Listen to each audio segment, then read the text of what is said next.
Ultimate villain के रूप में पुनर्जन्म लेने के बाद मैंने पागलों की तरह टॉप 10 महिला नायिकाओं को रिझाया। लेकिन जैसे ही वे मुझसे बेतहाशा प्यार करने लगी, मैंने अपनी तलवार से उन्हें भेद दिया। लेकिन इतना ही काफी नहीं था। मैं पूरी तरह पागल हो गया। सभी महिला सहायक किरदारों और एक्स्ट्रा को भी मार डाला, यहां तक कि अपनी ही बहन को भी नहीं छोड़ा। मैंने ये सब सिर्फ अपनी पिछली जिंदगी के कातिल को ढूंढने के लिए किया। जब भी मैं दुनिया जीतकर आराम करना चाहता, एक नकाबपोश औरत जिसकी काया बेहद आकर्षक थी, आकर मेरा गला काट देती। 100 बार पुनर्जन्म लेने की ताकत होने के बावजूद भी मैं फिर भी ठीक उसी दिन 99 बार मारा गया। समय जोश के साथ जलता है, भोर के साथ तालमेल बिठाते हुए मुझे धीरे से हकीकत में वापस बुलाता है। ये कौन? तुम सिर्फ मेरे ही हो सकते हो। अगर मैं तुम्हें जिंदगी में नहीं पा सकती, तो मैं सुनिश्चित करूंगी कि तुम मर जाओ और हमेशा मेरे पास ही रहो। क्या मैं बस तुम्हारे सामने झुक नहीं सकता? इतनी दूर जाने की क्या जरूरत है? आखिर वो है कौन? मुझे कहानी पूरी तरह पता है और मेरे पास दोबारा जन्म लेने की चीट भी है। फिर भी मुझे 99 बार मार दिया गया। बार। ये पागल यान्ड्रे योद्धा बहुत ही ज्यादा ताकतवर है। अपनी आखिरी जिंदगी में मैंने अपनी मौत का नाटक किया और ग्रेट टेन एम्पायर छोड़ दिया। नौवा राजकुमार यिक्सन अब नहीं रहा। इस जिंदगी में मैंने एक पहाड़ ढूंढ लिया जहां मैं छिपकर रह सकूं। अब और कोई कत्ल नहीं। मैं बस एक बेफिक्र लंबी जिंदगी जीना चाहता हूं, सारी चालबाजियों से दूर। कभी फूलों को पानी देना, खेती करना या मछली पकड़ना और चांदनी का आनंद लेना। इस तरह जीना काफी सुकून भरा है। लेकिन आज वही दिन है जब मेरा गला फिर से काटा जाएगा। क्या वो पागल लड़की फिर से आएगी?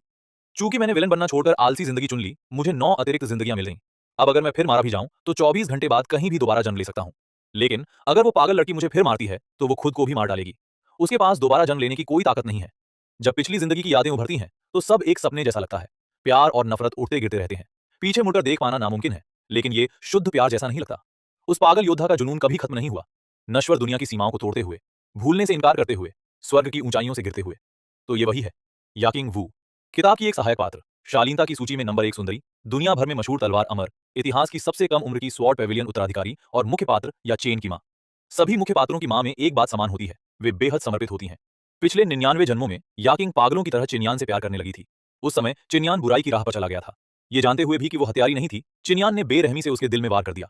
याकिंग का चेहरा था, उसका चेहरा असहनीय पीड़ा से भरा हुआ था और उसकी आंखें नफरत से उफन रही थीं। चिन्यान, तुम कितने निर्दयी हो। अच्छा है कि उसे पिछली जिंदगियों की याद नहीं है, वरना मैं अंदाजा भी लगा सकता हूं कि आगे क्या होता। वो शायद मुझे टुकड़ों टुकड़ों में काट देती।